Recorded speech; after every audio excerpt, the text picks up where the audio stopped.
match reaction to the game on Sunday, Aston Villa versus Brighton. Aston Villa 2, Brighton 1. And I want to start it off with one thing.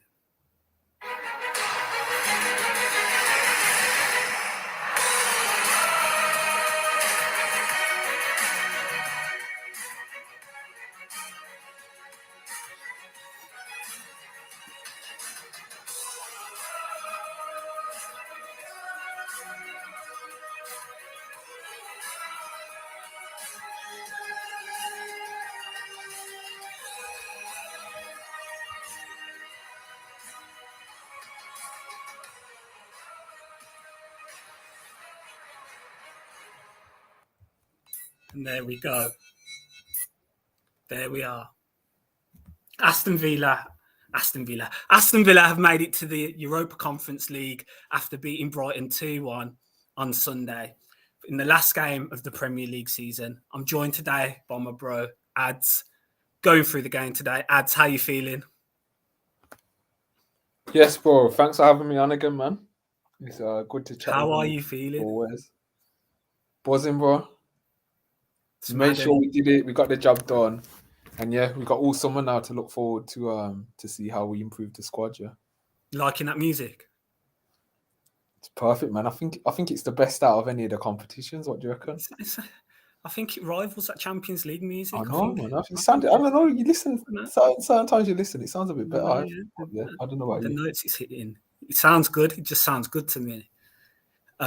So yeah, huge performance on Sunday. Before we go into it, can you like the stream? Subscribe to the channel. We're 6 away from 100, so we keep moving up. So subscribe if you can. Drop a comment as well. We're always open to answering. More content's going to be coming throughout the summer, so don't you worry. So yeah, let's go into the game on Sunday. I think like a lot of Villa fans, we started the day early, got to the social for around 1. If you don't know what the social is, it's in Aston, just opposite the ground towards the train station. It was rammed in there, hard to get a drink, but the atmosphere and the vibes were on top. It was really, really going off in there. Great atmosphere. Loads of Villa fans packing it out, having a drink before the game. And just there was a big anticipation in there. A lot of people talking, will we do it? How will we go about it? And yeah, I wouldn't say it was much nerves in there. It was just more anticipation and looking forward to the game that was about to go ahead, weren't it? Yeah, I mean, me and you were both confident before the game. And I think on the previous podcast, we said we think Villa would win. So yeah, it was almost getting to the ground and just... There's an expectancy nowadays, isn't there, with Villa, that we will perform under this manager and with these players. So yeah, it was more excitement than anything, I thought. It really was. And to be honest, when we got there and we were walking around, it was just surprising how many fans were there so early. Because as I said, we were about 4 hours before the game. And there were so many Villa fans there already, weren't there? Just walking past the Trinity, around the Holt side as well, as we were making our way down. There was just so many fans, and the atmosphere was just... It was vibrant. There was a real anticipation about the game that was about to follow. And as I said, we had a few in Aston social. The social was buzzing, weren't it? Yeah, and all I could think to myself was, it's only conference. It's only conference. It's only conference. Yeah, before we go into it, what do you think of those comments? It's a joke. It's joking. He's being a joker. Well, firstly, it's behind closed doors. It's not supposed to go out. So that's the first thing. Yeah. And yeah, I saw it as light-hearted. He said straight after he was joking. He's a Villa fan. He's one of us. Like, the last thing I want the fans to do is just to turn on JJ, who's about to become one of our best players in the near future. Yeah, it's fine. It's okay. Yeah, man. And he made up for it with the performance anyway. So. Well, he did. If it's only conference and you perform like that, wait till it's Champions League football we're going for, because he was sensational. But yeah, it's funny how Conte just like stuck it on him when he was saying it. He big brothered him, man. He big brothered him. Show some calling him all sorts. I think Min said something in the background as well. Yeah, I kind of thought that was even funnier than what JJ said to me. Yeah. It was Conte's reaction to it. I think JJ's just like, wow. I think he was joking in the sense that, wow, this is conference. imagine what it will be like if it was something more than that, because he was just in total awe of the amount of Villa fans that were there. And you see people reposting it from other fan bases saying, rare this. They don't even know what they're talking about, man. So, yeah. Jokes, all jokes. So Villa fans, chill out. Just relax, calm. It's all good. And then Douglas uploading it just none the wiser, which I found even funnier, to be fair. Douglas don't care. Douglas just does it anyway. Dougie don't know what's going on. He's just... He don't care. He probably, half of it, I don't know how good's Dougie's English now. He's probably quite good, isn't it? Yeah, he improved it. I don't know if he knows the word twat, but yeah. Jokes. So yeah, lineups came out at around 3:30. Same team for us. We went with the same team. Now, me and you had different opinions on this, didn't you? You wanted to see Emmy come into the side. I was more on the lines of Bailey starting. What did you think when you saw the lineup? I think originally I said Bailey has to start, and then I think I changed my mind during the podcast because I was thinking about Buendia between the lines and picking up the ball and finding the space. But yeah, I thought the back four was fine to see that. Cash over Young was probably the only real debatable one. With Moreno being out, Digne was always going to start. So yeah, that was probably the only 50-50 one. Yeah, Luis and Kamara, the best pivot in the league, right? About how it seems. Say it again. We're always gonna start. So yeah. McGinn wasn't gonna be dropped. So he was either between Buendia and Bailey. What about you? Yeah, I think that was the only contentious one, really. Maybe Cash and Young, but I don't know. I think Cash played okay against Liverpool. I think Diaz had him a few times, and Emery's just gone for Cash over Young. But yeah, I think the only one which was a bit up in the air was Bailey and Buendia, to be honest. And he went with Bailey, went for the same team. Now you see the Brighton lineup, and you're half thinking, he's rested loads of players. This is good for us. But then you're thinking, how many wonder kids have they got in the lineup, and are they going to turn us over? Because it's the one side in the league. No matter the rotations and stuff, you just don't know what team. You don't know. You don't know how good these guys are, man. So You see players like Dennis Undav, who's started to turn up and come into form of recent weeks, starting Evan Ferguson. I think that's the first time they played with a two in a long time.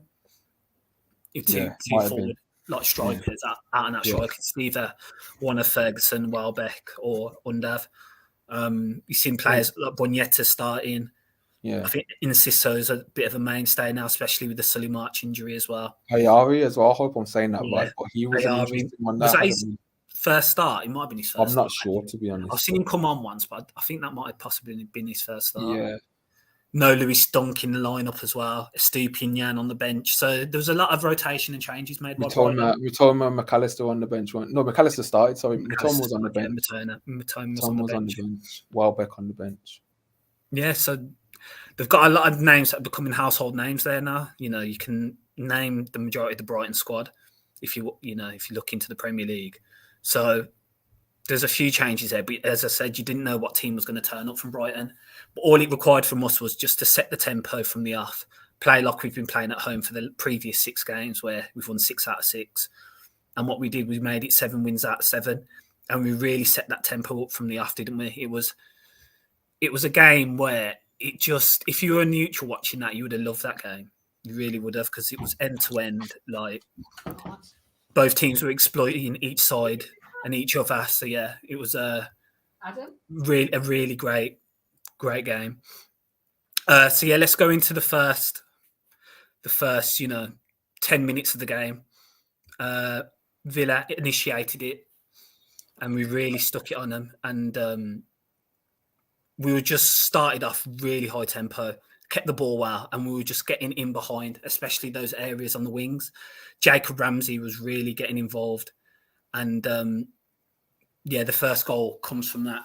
I think just before that, Bailey hits the bar where Jacob Ramsey's come in, and he's played it across, and Leon Bailey's hit one off the leg of Webster, and it's just hit the bar as well. But the first goal comes from that again. Jacob Ramsey had a phenomenal game, driving with the ball, holds the ball. So it's something we don't really see from Jacob. He's usually all action, but instead he holds the ball on the wing, waits for the correct option, like we call it La Pausa, remain stationary, waits for the run of Douglas Luiz. And Douglas Luiz he's found himself in that area. I think it was against Bournemouth. He done that.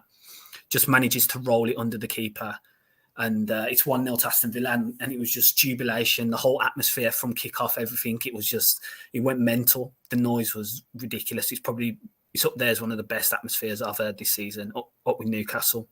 Yeah, what did you think of the first goal, bro? Yeah, you touched on it there about La Pausa that we love to say, we love to talk about, and we've seen it over the years by a certain number 10 that used to play for us that we all know. That he was so good at pausing at the correct stages and delaying the pass until it was perfect for the opposition, for our player to finish. And it looks like Jacobs adopted that. I mean, he also had 2 players. It was about 2 or 3 players around him that initially created the space for Luis to find himself free in the box. And he's delayed, he's stuttered, and he's found the pass at the perfect time. And that is not an easy finish from Luis. His body's in the way. He's coming at him first time. But what can't Luis do right now? Like he can do no wrong, it seems. He's passing, he's defending, he's finishing. So yeah, it's just a really, really beautiful goal that is repetitive as well, which I like. That goal it's a similar move to when Bailey hit the bar as well. It's similar movement. And going into the game, I was a bit worried because obviously Alex Moreno got injured against Liverpool. And you know how we like to overload our left-hand side with Moreno and Ramsey, and the way they work together is really good. It was how we're going to get behind, because Digne hasn't really got the legs that and Alex Moreno does, especially going forward, like beating a man. So how were we going to exploit him on that side and just step up Jacob Ramsey? He was just doing it by himself. He was going past 3-4 players and getting that ball across. And it's identical how we got a chance to hit the post and scored a goal from it. And with Douglas Luiz, won those awards midweek, and he just stepped up to the plate with that, just continued from where he's been. He didn't, no pressure, nothing, just a great finish. And we go 1-0 up. And to be honest, it felt comfortable then. It did really feel comfortable for the first 20 minutes. And then, you know, they have one break, one attack. I think Webster plays a terrific ball over Tenciso, who caused problems with Cash a lot of the game. And even when Matoma came in on that side, he caused Cash problems. And Ciso cuts inside and delivers a great ball into Dennis Undav, who finishes. Now, at the time, I think we all thought it was onside, not realising that the offside was being checked for Enciso and not for Dennis Undav, because Undav looked clearly onside. And we did have a few problems with our line in this game. But yeah, Undav's made a good finish, and it was just that anxious wait then, wasn't it? Yes, because I think me and you were saying Undav seemed fine. It looked like he made his run behind the defender, so there was no problem with that. So I think after a while, we kind of figured out it was Enciso that was being checked. And yeah, relief. Yeah, honestly, relief. Because we did deserve to take the lead, and I would have hoped we would have kept it longer than when that initial goal did go in. So yeah, relief to see it flagged offside. Yeah. And I thought throughout the game we dominated. We dominated that game. The stats showed that after the game, but particularly that first 20 minutes, I think we just overwhelmed them. I think we set the right tone. If you remember at the beginning, we forced Steele into that pass for a throw-in. That was before our first goal. And even like Brighton fans were a bit on edge. I know they're used to that, but even they were a bit like, that's not ideal. So especially for a team not playing for anything as well. Like, had no reason to be on edge. They were just going for a nice day out, sort of thing. I thought our pressing was really good. I thought in that sense, Bailey's off the ball work was improved. Yeah. I thought Watkins did what he did as per usual. And McGinn winning his duels. Yeah. Exactly what you want to see. So I was really impressed with our start, man. Really happy. It seemed like the players were up for it. The players knew what was at stake. And we took it to Brighton. I know, we did.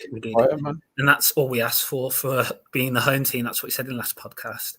Be the home team, we initiate the phases. We take it to them. We don't just drop and let them play, which I thought we might do, because that kind of worked at the Amex. But no, we were actually on the front foot. And I think that's what Emery's done here. He's made Villa Park a real fortress, and we play our style and you play to our tempo. And I think that's what we did. We did it against Spurs as well. Spurs just played to our rhythm, and they couldn't really cope. They couldn't break us down either. And we did that with Brighton as well. So once the Undav goals disallowed, you think, phew, lucky, got away with one there. We then 5 minutes later, go up and make it 2-0. A fantastic move.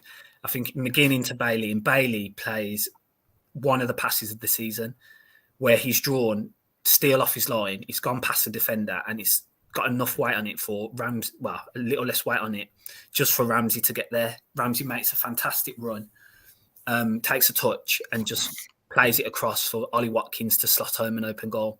Great for Watkins as he hasn't scored in the last 5.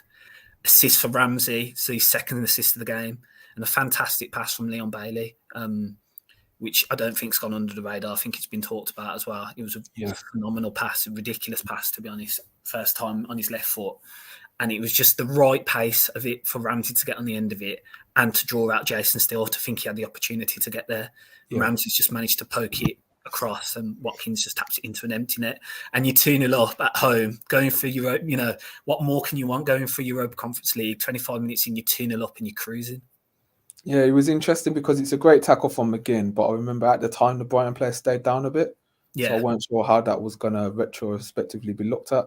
But honestly, it's just this is what McGinn does. He wins his duels high up the pitch. I remember Emery in his pre-match press conference touched on the way Villa improved the most next season is to be more aggressive and win the ball higher up the pitch. He doesn't want to be building from the back every single play to get our goals. No, he wants what was similar with Klopp and Liverpool. He wants to win the ball higher and he wants quick, narrow progression. And it's exactly what we've done. That goal was Emery 101. I mean, in the reverse fixture, I do remember a time, I think Ramsey won the ball back and he had link-up play with Ings. He played it over and Ramsey, I think he got a shot off or Ings got a shot off. And it was so similar to this. McGinn wins the ball up high. As you said, that Bailey ball is perfect. It's perfect, isn't it? Because it's past the defender. Yeah, it's close to the defender. If you look, it's close to the defender, but it's enough for him not to get a touch. And Ramsey, I mean, people might say this is easy, but to be that young and to make the best decision in that circumstance, a lot of players are shooting or they're panicking. Or trying to go round Steele, aren't they? I think a lot will take that right touch and still probably get a leg out to it because he's so close. So for Ramsey to have the confidence, the intelligence to know Watkins is there, honestly, it's a level of maturity which is kind of ironic with his comments that have now come out. But, on the pitch level maturity, in-game maturity. Yeah, I mean, people talk about how Bellingham's wise behind his ears, but Ramsey, I mean, come on, he only turned 22 last week, and on the day, wasn't it? Just exception. I think was it the day before, or the day before? Yeah, might be the 28th or so. Yeah, but just exceptional, and Watkins is just never going to miss. So good for Watkins to get that goal, man. You know, just to end the season on a goal, it would have been a bit barren, you know, spell, and to not get the final day, he would have been been off form before going into pre-season, but no, he got his goal, which is deserved because his whole plays deserved that goal. He's still been the Watkins off the ball and with the ball at his feet. He's just been unlucky to not score recently. Yeah, I mean, we touched on it on the previous podcast. Like, Watkins just doesn't worry me if he goes on these goal barren ones because I know he's still getting the chances. He's gonna eventually score. This is just how it works. So yeah. Because I know he's doubters. He does have doubters, and they would have said that next season, he's going on this long without scoring and he's going to carry over and stuff. So, yeah, I did see something interesting about Watkins. So, this is percentage of goal contributions in the Premier League for a specific player and the team to play for. Yeah. So, Harry Kane is first with 42%. Haaland is second with 38%. Tony is third with 34%. And Watkins is fourth with 29%. So, Watkins, 15 goals. Villa have scored 51 goals in the league. So he has the fourth highest percentage of his team's goals, which I just think emphasises how valuable he is to Aston Villa. He's integral. He's integral. And not just that, he's up there with the assist numbers as well for us. He's right there. I only think Ramsey has more than him now, doesn't he? I think Watkins has got 6 in the league. Ramsey's got 7. Maybe Doug's got 7 as well. Yeah, I think it is quite close. I think you are right with that. So it's Ramsey's got 7. Douglas has got 6. Watkins has got 6. Yeah, so he's right up there for that as well. He's integral to our system and how we play. And as you said, his numbers against his XG every year, he's either 1 below or 2 below every year for the amount of goals. It's really good numbers in comparison to other strikers who might have a season where they overperform. He just underperforms his numbers. So the more chances you create for him, the more goals he's going to just naturally score. Yeah, and I think with Watkins, it is a patience thing. I understand when fans are frustrated that he's not the most on the eye, easy to look at striker in terms of like other people, like maybe a Haaland or like a Kane or whatever. But if chances come, he is eventually going to score. His movement is that good. And I think once we get over the fact and start to accept that he's going to miss chances in a game, then it's a lot easier to just enjoy what he brings goals wise, assist wise, and outlet wise in terms of Which how I he think I think we have this season after Danny Ings left. He's just come into his own, hasn't he? He just became one of the best players in the league after Danny Ings left. And maybe it was that competition, you know, sometimes coming off or playing in the two alongside him. It was just a bit, it just wasn't suiting his game whatsoever. No. They were occupying the same spaces, weren't Yeah, they? that's The chemistry wasn't there, I thought. So, yeah. And we'll be getting 3 million more from Danny Ings. So, but Ings, I'm wishing you all the unsuccess in this pending final that you're in. I really hope Valentina wins. It would be nice for us to be the first to win it, wouldn't it? Yeah. It would be nice. But anyway, so we go 2-0 up in the game and we're cruising really. It's a great first half performance. There's one opportunity that rears its head. And as I said about our line, Evan Ferguson manages to get through. And, you know, the signing of the season for us, the free transfer, Boubacar Kamara, it's a real shame he's had so many injuries this season because when he plays, he's outstanding. He somehow manages to get back to Evan Ferguson, who does look like mini Harry Kane. He looks like he's going to be a top player. He's through on goal and somehow Kamara gets behind and just sticks a foot. A ridiculous challenge, a challenge that could easily be a penalty if he mistimes it. It's just a phenomenal tackle. He somehow gets the ball, plays it off Ferguson. I think we get a goal kick from it as well. I don't think it was a corner. It's a ridiculous challenge. And the problem with that one was Digne tried to play the line and he was just a bit slow to it. Looking back on it, if ever Ferguson had scored, I think it would have stood. Because Digne was just a bit late on playing the line. He was stood back and Ferguson's made a deep run and he's on. But the challenge is a joke. That guy on your screen, bro, he's ridiculous. He's looking up, listening to your complimenting, bro. That's what I think he's doing in that picture. But yeah, 100% agree. Missed. I mean, Dendoncker, he didn't really do too much wrong, but there's a level of quality that all Villa fans know. Yeah. And it's just good to have Kamara back and hopefully ready for pre-season. Man. That's it. Just get him back to full fitness again. So the game went on, and it's strange because I thought we've just played really well, and the way we conceded was just so poor. It was a really poor goal to concede. It's a direct free kick that Pascal Gross has just literally lumped it up the pitch, and somehow Undav's controlled it. It's like hit the back of his head and gone, and he spun Mings, but it was weird to get back on his own ball and just smashed it past Martinez. It was a really strange goal, considering how good defensively we've been and how organised we've been from set pieces. It was a really, really weird goal, how he's just come off the back of Under's head, but he's managed to spin Mings and then he's just smashed it past Martinez. There was calls for offside, but he didn't look even close to offside. I think he was miles on, and they did review it and he was onside. But even in the ground, it didn't feel like it was offside. It was just a weird goal to concede.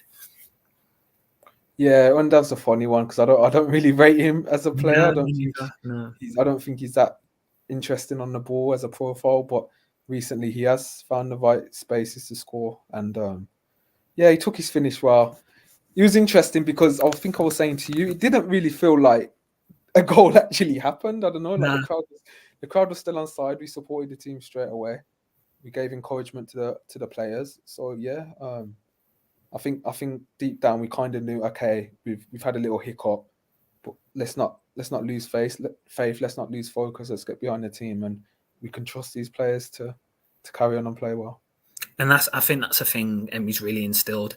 It's the same when Harry Kane took the penalty, that it didn't really drop. It was just the atmosphere just increased. It was more encouragement. And it happened again when Undav scored. You couldn't tell anyone scored. It just got louder. The support was just more for Villa. And another under the previous manager or previous managers, a team get an early goal, a goal like that just before half time, and the atmosphere just sinks, doesn't it? It Yeah. just goes quiet. The nerves are there. You can tell the ground's really on edge. But it didn't feel like that whatsoever. There was just more encouragement, more support for Villa to just go on and get a third if they could. It was just before half time as well, and it didn't feel like it would happen, as you said, bro. Yeah, it was good to see that, and I hope that encouragement carries on to next season as well. Yeah, I'm sure it will. Players will need it, yeah. But I think Brighton, as like we're saying, they weren't like the most impressive. I do feel like they did start to kick ball a lot better. Like they were building up better, and I don't know, they started to threaten a bit. I think they had that chance. That was a 1-on-1. I'm not sure who was 1-on-1 with Emi Martinez, but he managed to stick a leg out and prevent the save. I think That was Enciso, yeah. Was it Enciso? Yeah, that was another big chance. I think that was given offside in eventually there. Oh, was it? Yeah, I think that was given. Okay. It was given offside. Yeah, but yeah, it's hard to tell with Villa recently because there's been a lot of late. Yeah, I don't know. He didn't look from the video I've seen. He didn't really look offside because I think Mings has been really good lately, no doubt about it. But I think he just dropped deep in this instance, and the player just runs behind him. And when the ball's played, it looks like he's in front of Mings. So I'm not sure if it was offside, but it's just one of them. Everyone else was pushed forward. Konza and Cash were more forward, and Mings was just a bit deep, and he just ran across him. But Emi Martinez, man, he looked identical to the Kolo Muani save. I know. He looked like it's in his makeup. He's used to those saves, isn't it? Yeah, he knows what he's doing. That's the save now, and he will produce it throughout the rest of his career because ridiculous how he manages to do that and get his legs that wide and almost doing the splits to just save it comfortably. It's ridiculous. Yeah, I wonder if that's just instinct or if you just know. I don't know, man. It's just crazy. It's crazy how good it is. To identify, maybe when you're looking at the way the strikers aim to hit it, I don't know. Maybe it probably is just instinct, isn't it? Yeah. Yeah, I think that's come into the game over the last decade. Maybe just a bit more about keepers using their legs more to make saves. Well, De Gea's got it, isn't he, for all the criticism that he gets? And I haven't rated De Gea for a long time. I know he got the Golden Glove and whatever, but he's quite good at using his feet, isn't he? Courtois as well. He does it quite a lot. When people shoot across him, he manages to get a tie on it. And Emi Martinez has it. That's why he's one of the best goalkeepers in the world, because he's just so good at doing he is the best. He's the best, isn't he, according to the award? He is the best. He is the best. That's right. He is the best. Right now, he's the best, and he's the World Cup winner. And he stepped up again in that first half. So going into half time, anxiously looking around, there was someone behind us who was checking on the scores as well. Shout out to that guy. Had his headphones on, was letting us know when Harry Kane had given Spurs the lead. And more importantly for our fantasy teams, we appreciate that as well. Yeah, because just as important. Got the league win in the end. Got there in the end. It was a sweaty one though. It was a sweaty one. Bruno wanted to start doing the madness as well. Yeah. But so he was keeping us on check. So we knew about Spurs winning because you know how hard it is to get internet at halftime at Villa Park. It's nearly impossible. You know what was a joke thing though? I thought, how late? What's it called when you kick the ball into the halfway line on the thing? At half time. That looks fun, that does. I might try that one. What's the name of that game? Prize Where It Lies. That's it, Prize Where It Lies. They were doing Prize Where It Lies and they were still waiting for the last guy to kick it, and the half-time song came on, the tune. And the speakers were still going. The geese hadn't kicked it yet. The players were ready to come out. It was all mad. Diego Carlos didn't want to move out of the way. Yeah, he's been a bit. He's been obstructive, wasn't he? I was like, "Come on, man, get out of the way." He didn't want to move. He didn't want to move. He was just standing in front of him, and he's seen it every week at home. Surely, I know he has. I've seen him on there before. He didn't want to move, and they just got it out there really late. Obviously, there was a fantastic tribute at halftime as well from Villa for all those that had passed. Really, they do that really well. Really touching. Yeah, they do. Just adds another layer to Holding in the Sky, doesn't it? It really does. Touching and just shout out Villa for that. It was really good way of sending love. all the families and showing their appreciation to everyone, and just for all those that passed over the past year.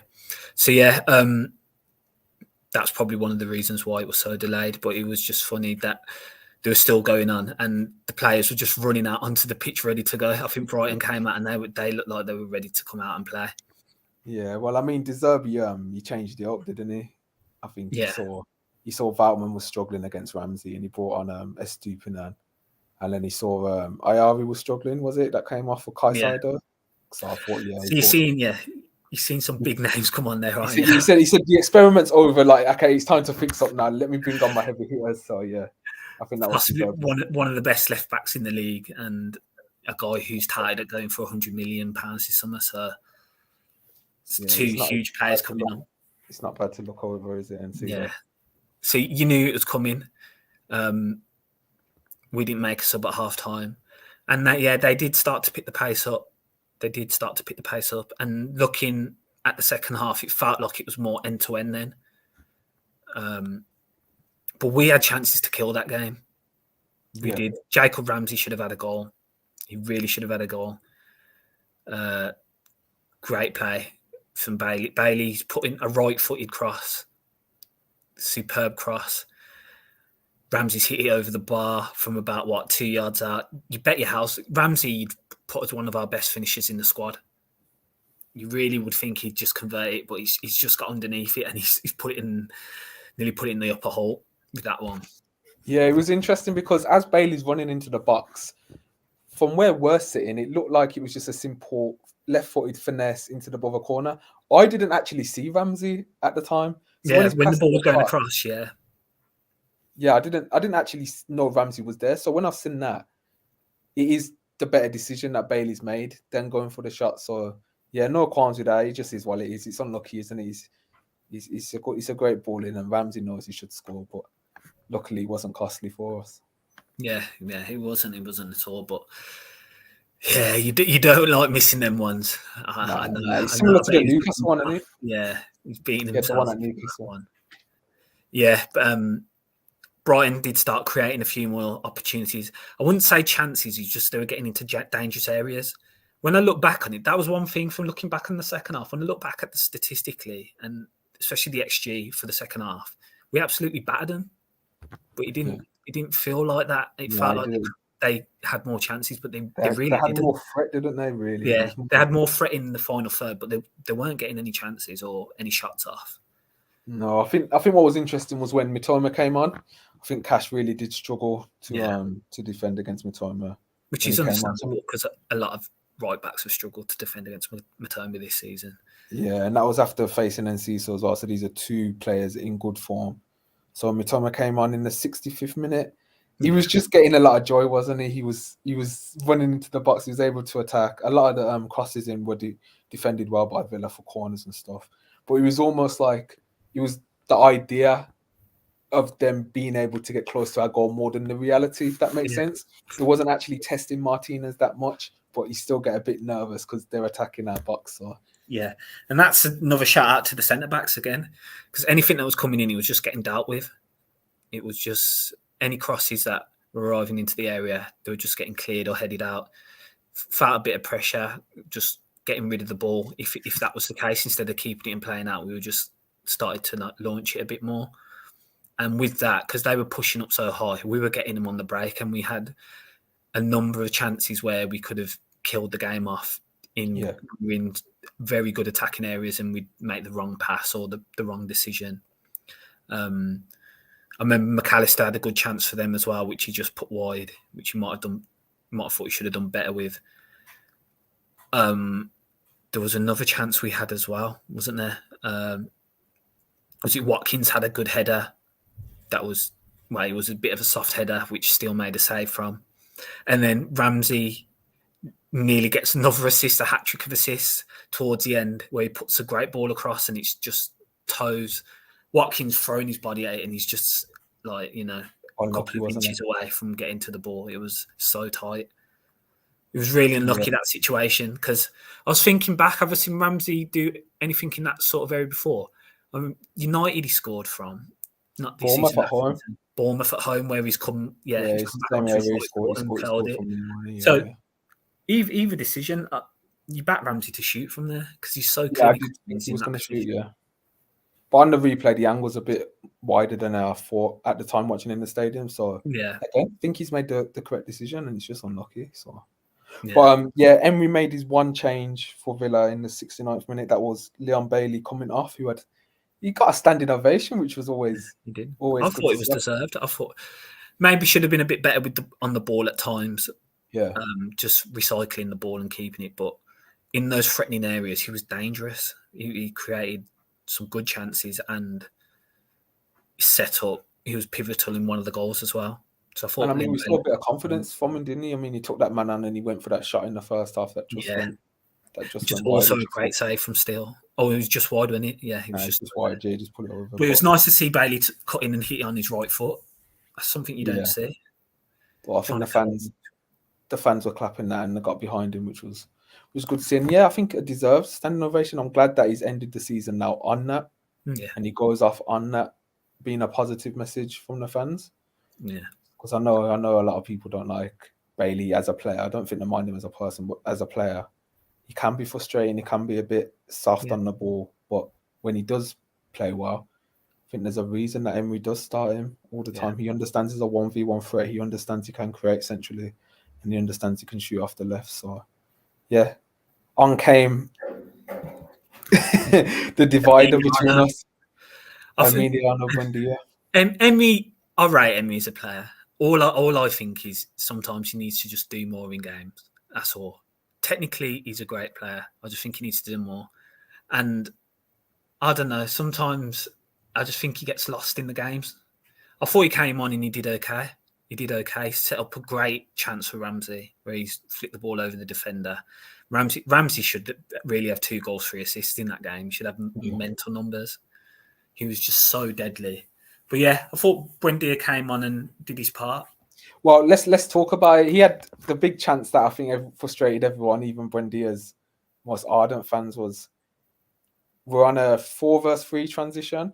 Yeah. And he's got the ball. He's our number 10. We expect him to make the right decision. And I think McGinn was in acres of space down the right-hand side. And he's opted to pass to Watkins. The pass to Watkins wasn't actually that bad. Like, he was still one-on-one with the defender. If Watkins beats him and scores, you never know. He's forgotten. But yeah, I think McGinn was the best option there. And that is where Buendia can, I guess, be a bit frustrating because he's our number 10. He's our record signing. You expect him to be able to just find the key pass every time. Yeah. But yeah, and I know I've seen it. I watched him at Norwich in the Prem, and he's can be ridiculous. we've seen it at Villa as well. Because he has had those moments. He has had games where he's been a joke, and We've he's seen it at Brentford away when he fed in Ings. Like, that's what we want. Yeah, that's the kind he of has thing that ability. I remember when we first signed him pre-season against Walsall, he played like a 30-yard ball along the ground to Watkins perfectly. Yeah, he was a pre-season. He has all the ability. He has all the ability, and when it does click, which I think it will, he'll be a joke. Hopefully, man. Hopefully, because I don't know what Emery's plans are. To be honest, this is going into the crunch games of the season, and he's been benched twice. Is that Buendia slowly being phased out the side, ready for him to come in? I mean, we've got Lasalso links, we've got Ceballos links. I don't know. It's not looking the greatest for Buendia at the moment, is it? Well, I think we're at a point now where not everyone's place is guaranteed. No. I think we have to be wise to that as Villa fans now that if we finish 7th, like the next steps now is Europa and Champions League. If you want to go to that, and obviously everyone has their favourites. Everyone's been really good this season. Some better than others, but the majority of the squad have been quality this season. We've achieved something that we never thought we would, considering Gerrard got sacked. But I don't think anyone's position is safe now. And this is Emery's first summer window. And we may see things that surprise us. So just be open-minded. That's all I say. Because you just don't know. You don't know. Now, what are your thoughts on that about the squad in general and being open-minded? Do you agree? Yeah, I do think it's going to be an interesting summer. I really do. I think there's positions that we do need strengthening on. that will take the team to a new level. And I do think, like, especially defensively, I know that sounds crazy. We've had such a good defensive record, but I do think there'll be some players that come in that might receive a bit of static at first, but like, oh, why is he coming in to maybe replace someone that's already in the side? But I do think over time it will show, like, okay, wow, this is like a different level here. I can see why they've been brought in. So yeah, maybe just patience, especially like defensively on those signings, and yeah, just enjoy it really. Yeah, We're I in a mean, great just position, enjoy man. the Like, ride. we've got Yeah, good leverage here, so for sure. And it is great to see players like Mings and McGinn, who were in the Championship with Villa, now playing in European football. They've qualified for it. It is a madness, because McGinn and Mings have had some dark times at this club, as well as some unreal ones. They've had some lows and they've had some highs. So it's fantastic to see them make it. The last 5-10, I thought we were quite comfortable, didn't you, in the game? I didn't feel I think we were threatened. playing in our half a bit, which was to be expected, really. But Yeah, but I didn't feel threatened or that we were going to concede. It just, I don't know. I just thought we played really well on Sunday. I really did. Yeah, but big up. I will say big up to Brighton, because I think second half they did start to bop it a bit. Their build up improved. They were cutting through us a bit, and I thought, you know what, fair play. Like, this is a great game of football. Yeah, it really was. But I thought they would got into more dangerous positions first half. First half, do you? Yeah, because they chanced. Well, Encisa had a 1-on-1. Ferguson got through. Yeah. They were getting in more decisive areas, whereas I think it felt like they were getting past us, but it was more out wide, and then they were just crossing it, and we were just dealing with that. It didn't feel as threatening to me. But in terms of just their build up in general, like getting into our final third and quickly, I thought Caicedo coming on completely changed the dynamics more. He was linking up with McAllister better. And Mitoma just seemed like such a threat. He was, you know what I mean? Like, he was receiving the ball on the halfway line, and then he's like entering our box. Yeah. I was like, hang on, what's going on here? Like, this wasn't happening in the. He's such a threat, before. and he'll be some player if his numbers increase, because he's such a threat. But then it kind of worked into our advantage at times as well, because we were getting into dangerous areas on the transition from them pushing up. Yeah. And it did have like a basketball feel towards the end of the game, didn't it? Well, 100%. We started getting. I think we had 3 different free kicks. Yeah, in dangerous areas, like towards the end. So that is from them fouling on transition, really. And talk about Mr. Coote. I've looked back at that Mings challenge, and I don't think it was a foul. Do you know the one that led to the goal? Oh, really? Yeah, I don't think it was a foul. I think it's a good challenge. He had a bit of a strange game for me. Yeah, I mean, we received 3 bookings in the first half, which is just unheard of. I don't know what Dane was trying to ref. Yeah, it felt like we were getting booked for the same thing as them, and they weren't receiving the same treatment at times. Yeah. I don't know if that's my bias as a Villa fan. But, it did feel that way. That's how it did feel, yeah. It did feel that way. But I think in the end it was 4 Villa bookings to 4 Brighton bookings, so evened out in the end. But yeah. In that first half, it felt like, okay, we're at a disadvantage here. We might have to dig in even deeper, because playing against 12 men. Yeah, it did feel like that, but we got the job done, and we've done it in a way I've seen John McGinn do plenty of times: go into the corner and just kick the ball off the defender in the final whistle go. Seen him do that on numerous occasions, and final whistle went, and it was just scenes, wasn't it? The atmosphere was just ridiculous. Like, I think in recent times, nights at Villa Park like that is the Everton home win, probably Leicester to get to the cup final, Watford maybe, Newcastle, and then that game was right up there, if not better. I think it was just absolute scenes. The noise from the 4-time whistle going, and the party vibe that proceeded after that was just ridiculous. It was insane. It was relief as well for me and you, hugged each other and stuff, like everyone around. Because finding out another thing that happened, finding out Brentford had scored as well, really put the pressure on, didn't it? Yeah. It really felt like, we can't bottle this. We really can't, because we'll be finishing 9th. So I think that made the win a bit sweeter, didn't it? The fact that them 2 won as well. So we actually earned it. It was pivotal. We really earned it, yeah. And yeah, it was just absolute scenes, madness. Thankfully, no one ran on the pitch. Well done, all Villa fans. Yeah, well done to everyone for not running on the pitch. That would have been extremely team part, in my opinion. Would not have been a good look. Come on, not a good look at all.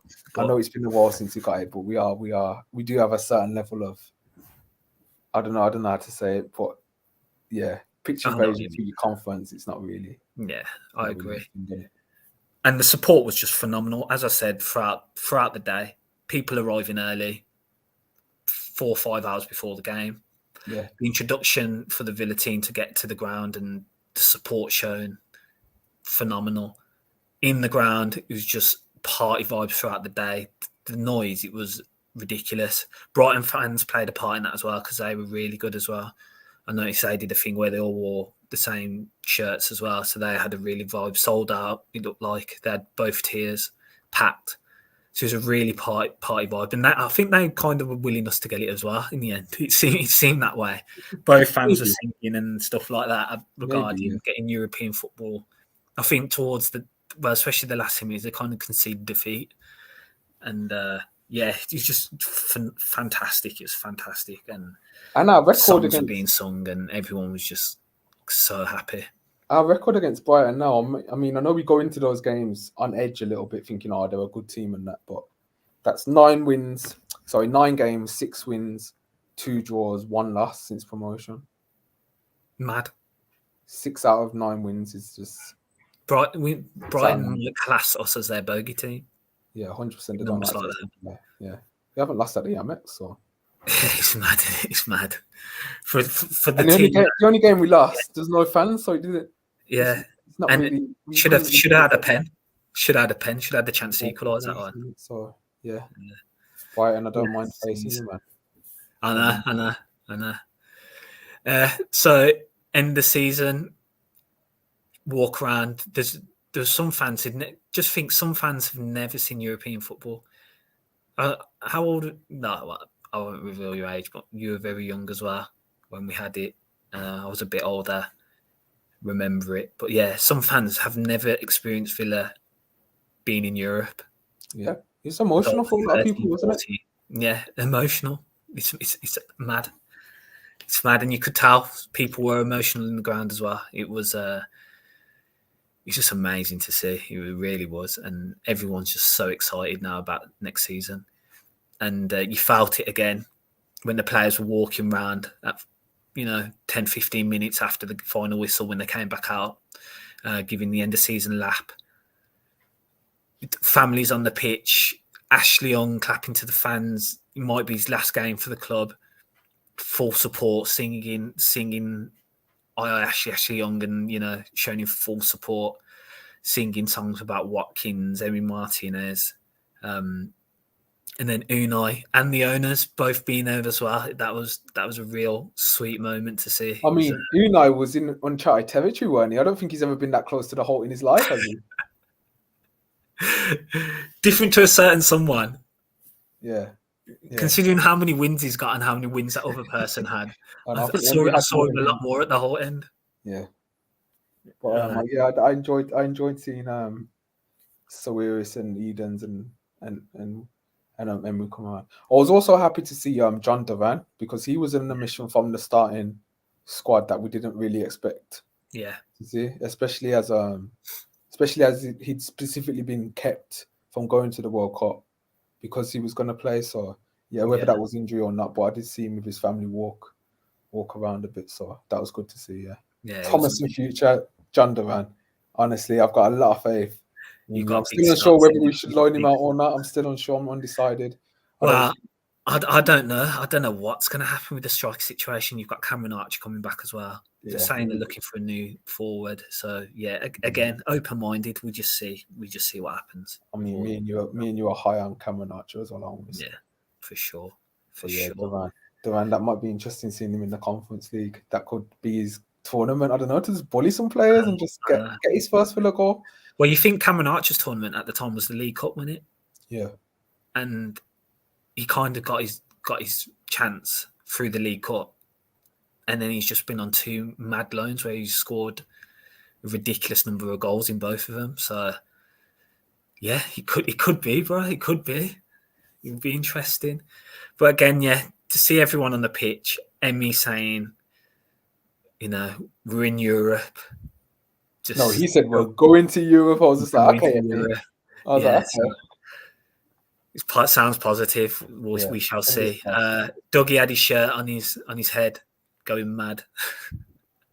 On Carlos' shoulders. Carnival atmosphere on there as well. It was a carnival. That's the word. It was a carnival atmosphere. It was just nice to see. You saw the Ramsey brothers all on the pitch as well. That was a great photo. That was just absolute scenes and vibes. And big up Olaf Malberg. That was good, I thought, as well. That is Malberg coming up. Fantastic to see. I've still got his shirt somewhere with that Malberg 4 on the back. Yeah, Olaf was there as well.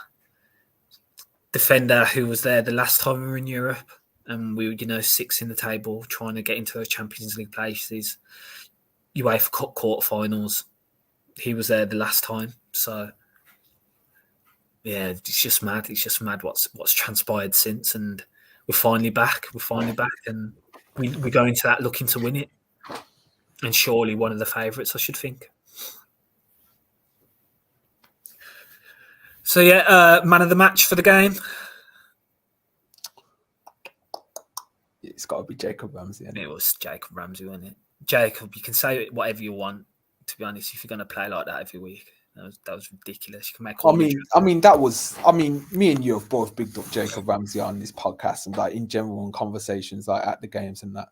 But what he showed against Brighton was something even I hadn't seen in terms of like his ability to beat 1 or 2 players, keep the ball close to his feet, and just show a variety of skills. Like one of the things that I didn't even know he knew how to do that. I didn't know he had that in his locker.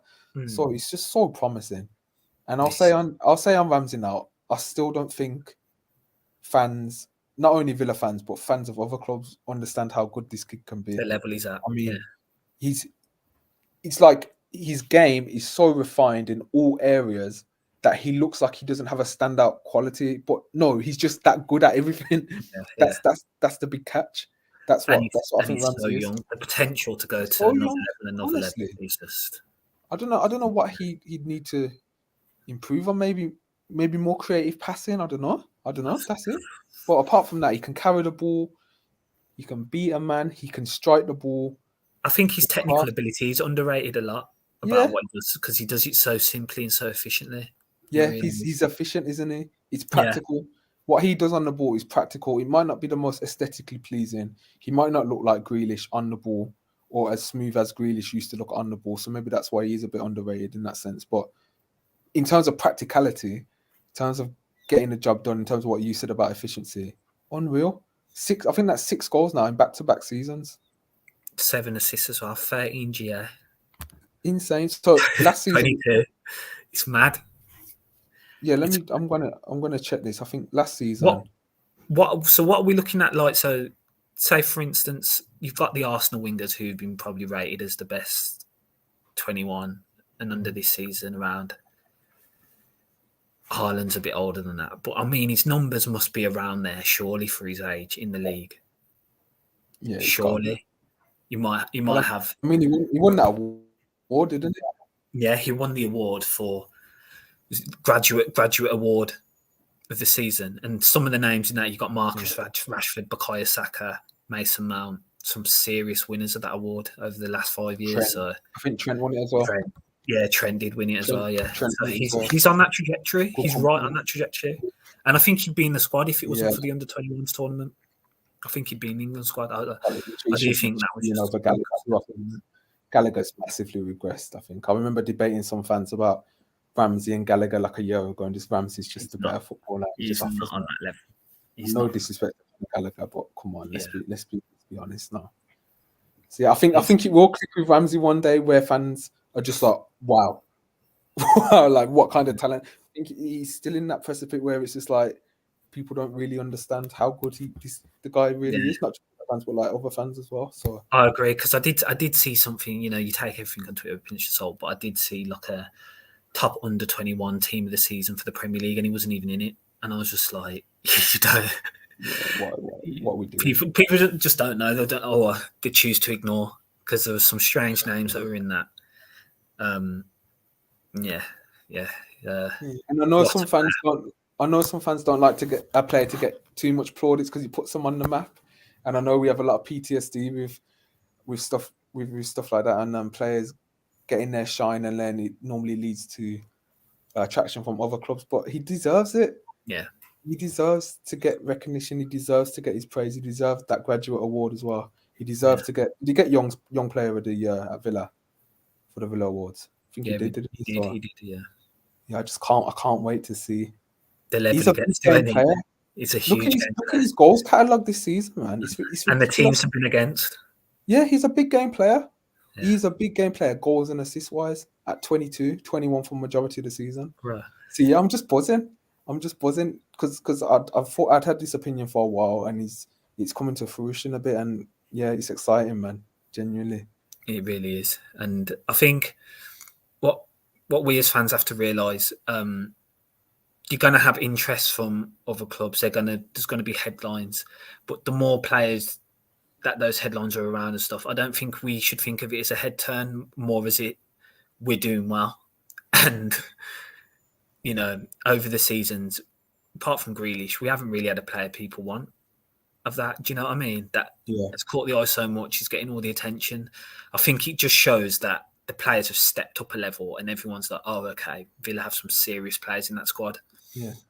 And in an era where everything's online and everyone can see everything, you're always going to get links now. Of course, it's hard to play well in the Premier League and not get noticed. So I wouldn't get too. I take it more as a compliment about it.